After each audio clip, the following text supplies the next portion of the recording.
It's January 2024, and I'm with MPP Bobbi and Brady and her sidekick today, AJ. Is that AJ, I think? AJ, Alaska James, the Siamese cat. So if you see something jump across the screen, folks, don't worry. Bobby's fine. It's just her cat. Wishing you all a happy 2024. Let's get right to it. Can I go back for a minute and ask you a 2023 question? Do you mind? Sure. I read your piece on the legislation for Toronto with this. I can't even remember how much was it, 1.2 billion or something ridiculous. For the Gardner Expressway, Don Valley. Don Yep. Valley, and Ontario Place. Mm-hmm. But the part that got me was this part in the middle where it says that there's 600 million. This is for Toronto, right? Correct me Mm-hmm. if I'm wrong on any of this. Just for Toronto, for homelessness uh, and shelters. I agree 100%. More money there, the merrier. Let's help as many folks as we can. But there's nothing for us guys that are living on the outer edges. There's nothing. What is this? Yeah, Explain this to me. I think it's a deal. It's a deal between the premier and the new mayor of Toronto, Olivia Chow. And as my headline said, it's a bad deal. It's a good deal for Toronto, but it's a bad deal for the rest of Ontario. And as you've just alluded to, I mean, we could use some of that money. We all homelessness is a real issue right across this province, and I've talked about it on numerous occasions. I was astounded when I was traveling last year at this time across the province for pre-budget consultations at the level of homelessness in communities just like ours. So we could all use a piece of that pie. And I know the government would say yes, but Bobby, and we've earmarked X number of dollars for homelessness and addictions and mental health. Right, but it's not working. What they're doing is not working. So when you pledge money, you have to make sure that you are also ensuring that there are outcomes when you pledge that money, and we're not seeing them. So the only way I see this is a deal between the premier and the mayor, and it's horrible for the rest of us. We're all paying for it, and seeing no benefits. So There's no trickle down. There's no Reagan effect here. There's no no. money. No, and I kind of wonder. Like when I read it, I went back over it. I love that they're trying to address homelessness in Toronto. They're trying to get something going there, obviously. But then I'm like, wait a minute, this is a big province. What are you doing? Like, spread that money out for everyone. But like you said, it's a side deal with Toronto. I encourage folks to go to your website and read it. It's an excellent piece that you wrote. And it just it's one of those things that just ticks you off a little bit. I got to be honest with you. When I read it, I was like, oh man, this is not cool. No, it's not cool, but we'll all be able to access more beer and everything else in corner stores soon. So, maybe that'll soften the blow. I don't know. I'm And being facetious. what you said too is like it's a growing concern. It's not like it's homelessness is just leveling off. It keeps growing Mm-hmm. everywhere. And to not, you need to get out in front of that now, and especially with our smaller communities. We want people to have a shelter to stay at or something. I know there is some facilities available, but come on, you got $600 million you're pouring into the city. Yeah. Well, and with respect to homelessness and opioid addiction, I was speaking to a reporter yesterday because I talked about kind of the little task force that I've started locally. It's just a group of concerned parents and people who have been kind of touched by homelessness or addiction, and they want to do something about it. So I said, yeah, I do too. I mean, there's nothing that upsets me more than driving down the street and seeing people who are clearly addicted, or those who are not addicted and who are homeless because they've fallen on hard times, and we will see more of that. But I said to this reporter, in 2015 there was something like $28 million, which was a large amount of money at the time, and it was geared towards homelessness, addiction, mental health, and the problem's only gotten worse. So, where is our return? I always talk about return on investment. So, where did that money go? What did it assist with? And I honestly think, I said to this reporter, I said, it may be bold to say, but I think we really need to switch things up. We can't continue to throw money at systems. We can't continue to throw money at issues like this and not change our approach. And we continue to get the same results, which are poor results. I think we have to be a little more aggressive. I think we need to say, listen, we're going to put units out on the street. And when that unit rolls up to someone and says, hey, Dave, do you want to get better? Do you want to go get treatment? Yes, you load them up right then and there in that vehicle, and you take them to a facility where they have a warm bed, they have warm meals. But the condition is they walk downstairs every day and they get the help that they need to become, a contributing member of society. And I really think we have to change our approach, and that is kind of the focus that I'm taking with the group that I'm meeting with. And there are some folks who showed up to the initial meeting, and they didn't like that. They said, well, we've got to do this, this, and this. And I said, well, that's just doing more of the same, and I'm not willing to do that because it doesn't get us the results we need. We are throwing so much money at this issue, not only specific earmarked money, but you think of our policing resources, you think of our healthcare resources. So the police pick someone up, or the paramedic picks somebody up, they take them to the ER. Now that is 2 or 3 key resources in our community being spent on homelessness or addiction, when we could be treating folks under one roof and getting them the help that they need. I don't know, maybe it's simplistic thinking, but I think we've got to change our course of action. We've got to be a little more aggressive and try something new. So that's one of my big projects for 2024, is to try and or attempt to get somebody to listen on this front. And I want to just, if you don't mind, I want to add a bit to that, because I actually have a column in this month's hub on homelessness. And I did a great piece with CMHA. We did a really great podcast with Lo, and we got really deep into this. And one of the things that we came out of that conversation with is we're not addressing root problems. Mm-hmm. So if that person was born with FASD, I'll use that example again. There's the brain function is there of a 4-year-old. That's it. Right. And that's an adult who, after 18, has no supports. So Right. they're going to end up there, right? And I think the number that we were throwing about, and I don't want to be quoted on this, but it was close. Homelessness with FSD was around 40%. That's huge. Yeah. That number. And those folks, you're nailing it when you're saying, yeah, we got to have something, a facility, because they can't survive on their own. No, and that's the problem. I watched a gentleman on the corner of the property that my office is on. This summer, he'd crawl out of his tent on the corner of that property. How does someone who is living in a tent, how do they know where to go get the necessary help, even if they want it? The system is so convoluted. Some of housing, for example, I've had chats with Matt Bowen, who is fantastic locally with respect to housing, and some others in the housing, and they're all wonderful people. But I say to them, if I can't figure out how to direct somebody to get the proper housing support, how do they figure it out?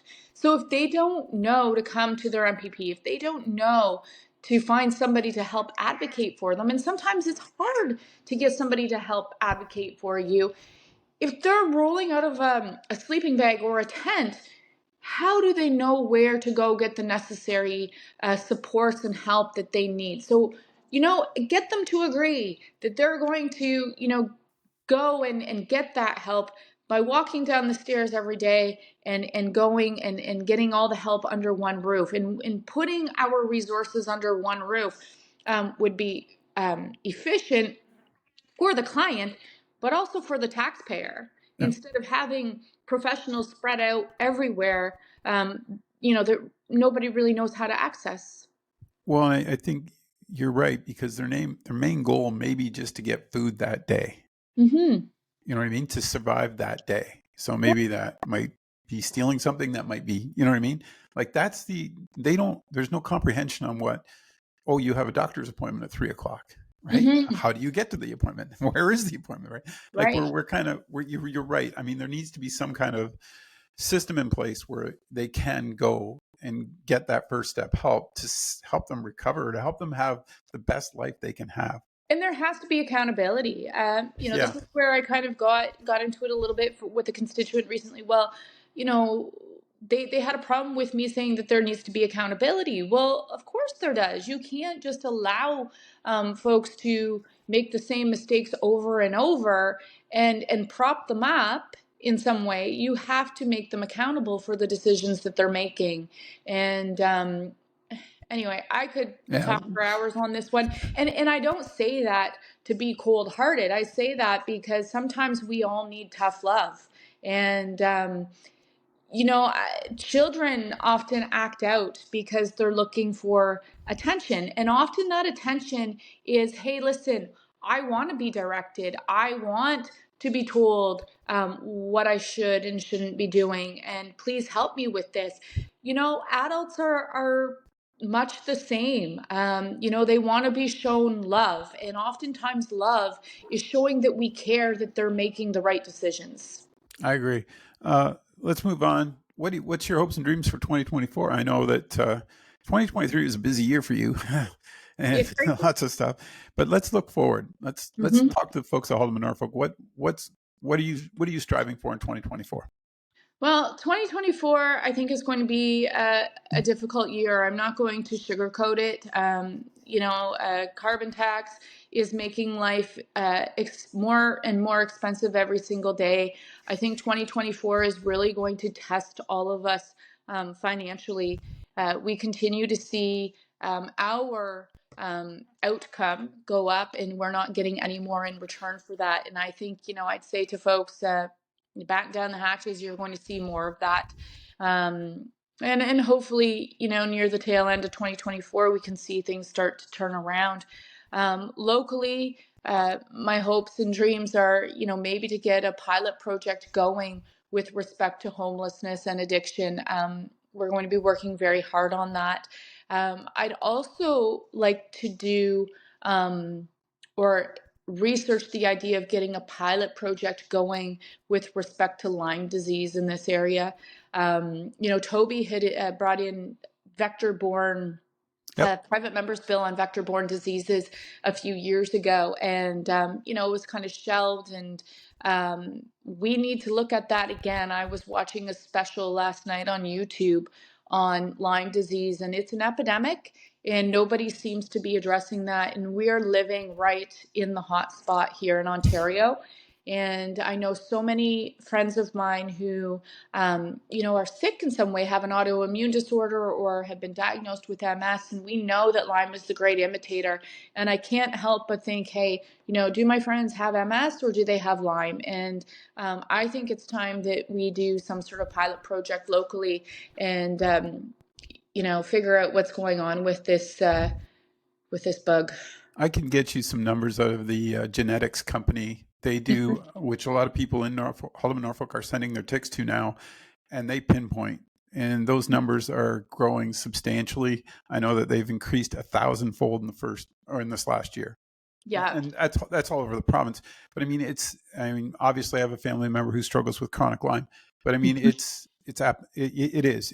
I don't think people, my thoughts, and I know that you've had family members as well. Yep. It does need to be addressed at some point in the near future. And I'll share that information with you later. Bobbi, is there, you always see, and I always appreciate, you're always out on the road and you're always talking to people in a positive manner.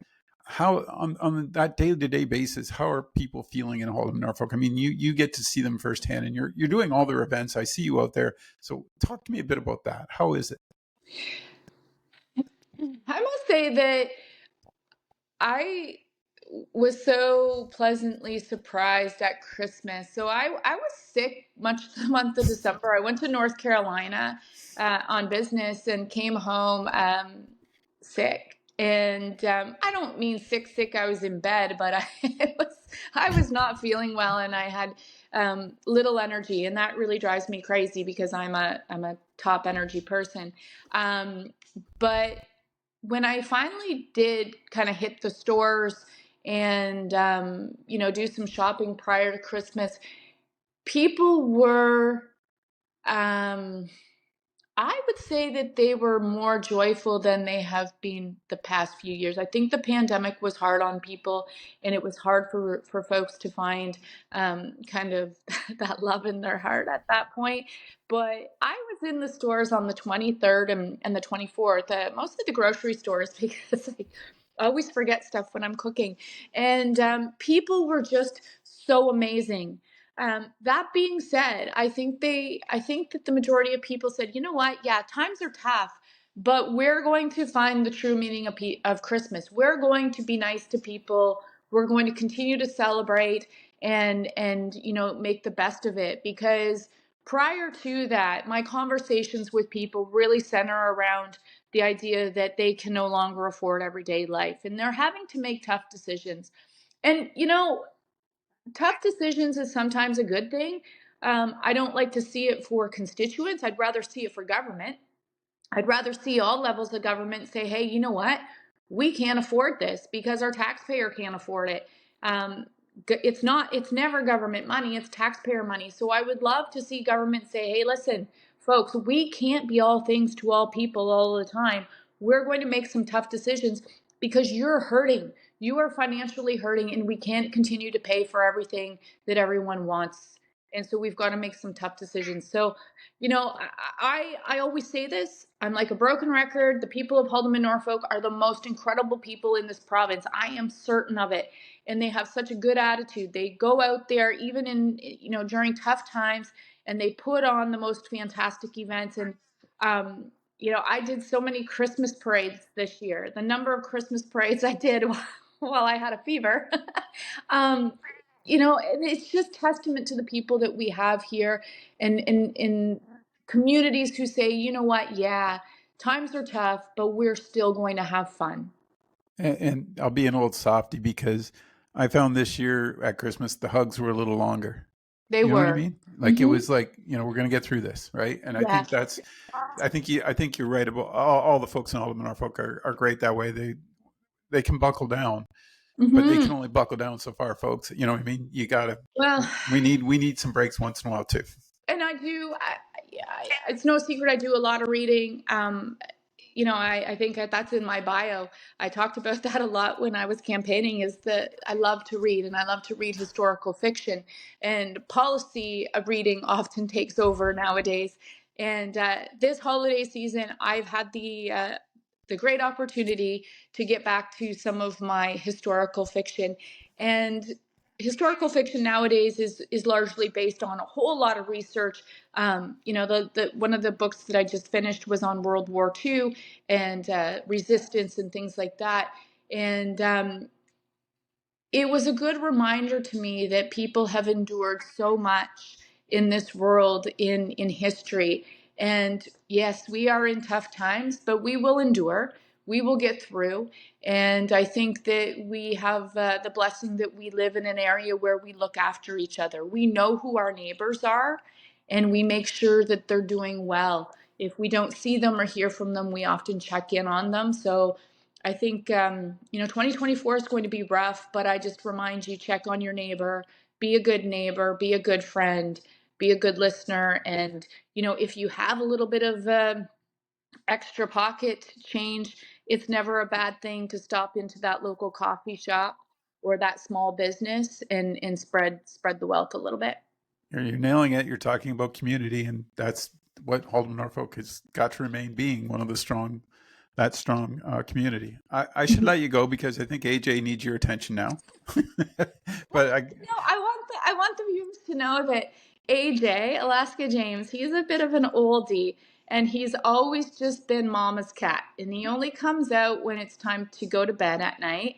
But the only other time he comes out is when he hears Dave on the podcast, there and you I'm doing go. the He's podcast at home. So and I had to put the husky out because he heard your cat. So we were like, oh, this isn't going to work too well today. But see, we're animal lovers. So there you go. That's important. yes. But Oh, and I got a new.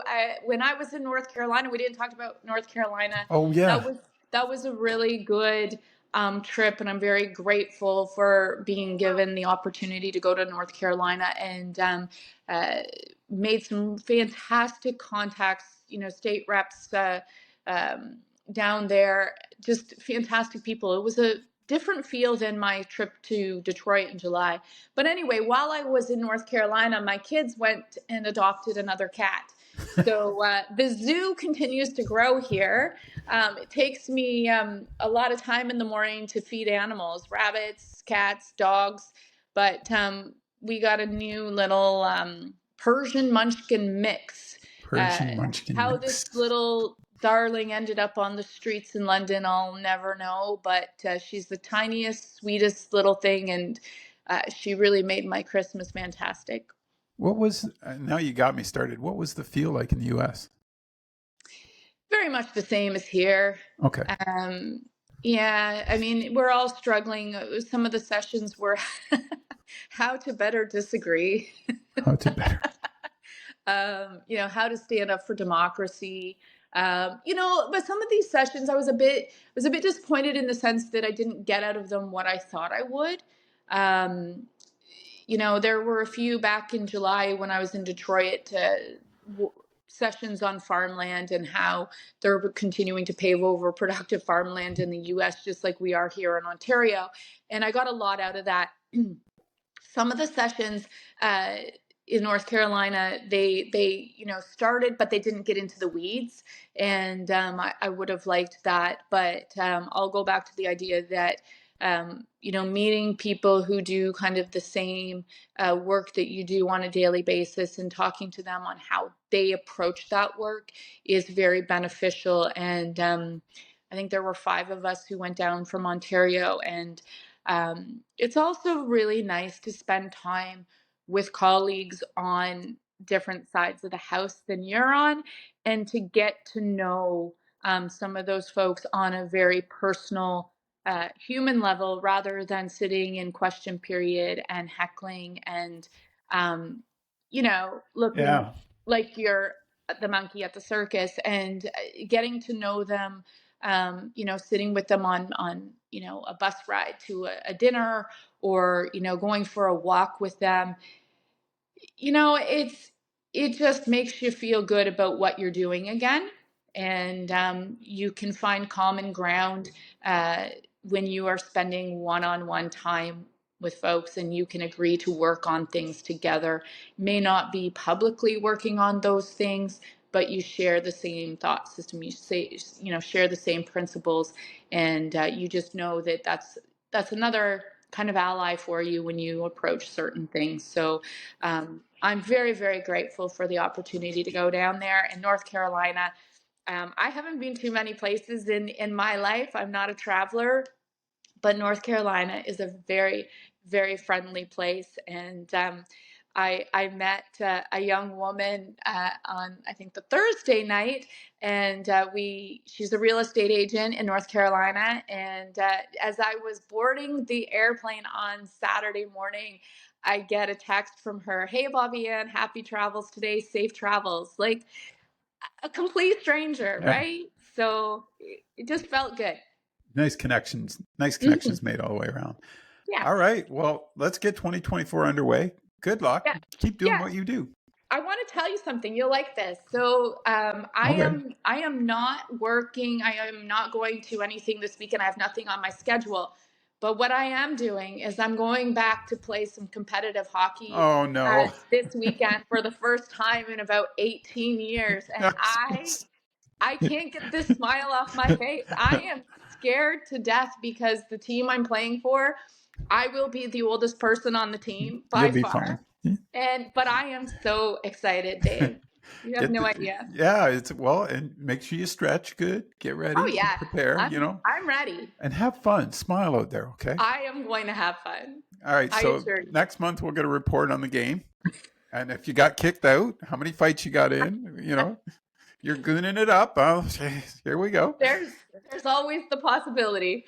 I've seen you. I remember when we had a program going and you came and played, and you are so freaking focused on the ice. It's crazy. You're a Yeah. very good hockey player, but I was like, wow, that girl's focused. Yeah, and I will be tonight. I have been practicing my toe drag over the past 2 weeks, and I've been practicing my slap shot. And as my son said, "Mom, you're dialed in. You're dialed in." Dialed in. All right. Well, folks, there you go. Well, next month we're talking hockey. It's the You All-Star bet. game in the NHL in February, so that's a good topic. All There right. you go. Take care. Have fun. Yeah, you too, Dave. Thanks.